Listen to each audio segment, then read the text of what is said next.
वापस पलट के आएगा।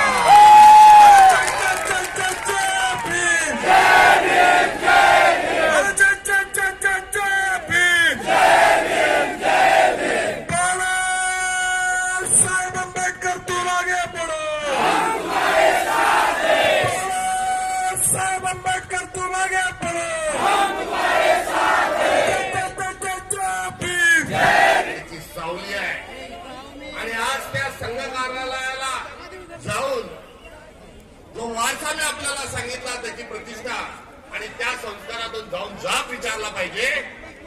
ही भूमिका स्वीकारून आदरणीय बाळासाहेब उपाध्याय प्रकाश आंबेडकर साहेबांनी आज या संपूर्ण मोर्चाचं आणि एकंदरीत या कार्यक्रमाचं आयोजन नियोजन केलेलं आहे।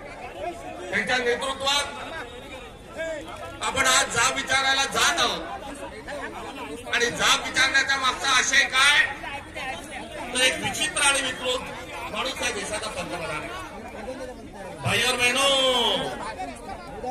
असं म्हणून सातत्याने जो खोटं बोलला, त्या खोटं बोलण्यातल्या काही भागाला आपल्याला माफ करता येईल, विसरून जाता येईल। त्यांनी सांगितलं की तुम्ही मला निवडून द्या, अच्छे दिन येतील।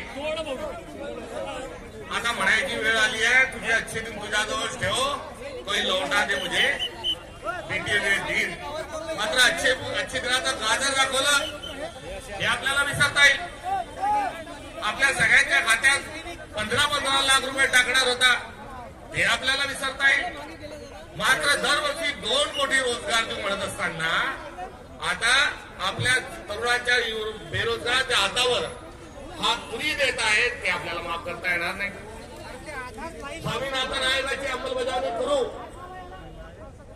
आणि शेतकऱ्याला शेतमालाच्या लागत मूल्यापेक्षा 1.5 पट भाव देऊ असं सांगणाऱ्या या फसव्या मोदीला तुम्हाला आपल्याला माफ करता येणार नाही। ही शृंखला बरीच मोठी आहे।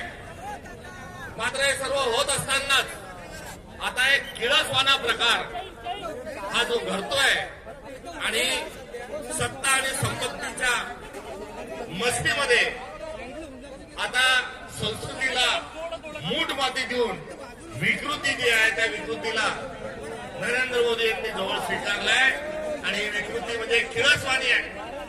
आपला पंतप्रधान हा विदेशात जाऊन ठुमका धरतो, त्याचा संदर्भ कुठेतरी नाताशी येतो, कुठेतरी लैंगिक शोषणाच्या असणाऱ्या रॅकेटचा एक तो भाग म्हणून आपला नाव त्या ठिकाणी कोरतो आणि या सर्वांच्या अनुषंगानं आता हा पंतप्रधान असणं हा देशाची मान खाली जाणार आहे। म्हणून भाजप ज्याची सावली आहे त्या राष्ट्रीय स्वयंसेवक संघाला आज आम्ही कुठेतरी साकडं नव्हे तर कुठेतरी जाब विचारायला नव्हे तर आम्हाला त्यांना सांगायचंय की एरवी तुम्ही फार आवडता, राष्ट्रभक्त स्वतःला जाणवता, तुम्ही आवडता, सभ्यता, सुसंस्कृती, संस्कार वगैरे वगैरे आपके बीच में जब भी देश पुकारेगा एक अंबेडकर दहाड़ेगा। जब भी देश पुकारेगा एक अंबेडकर दहाड़ेगा। और मैं बाला साहब को बुलाता हूं कि दायरे में सिमट के आएगा, हर रिवायत से हट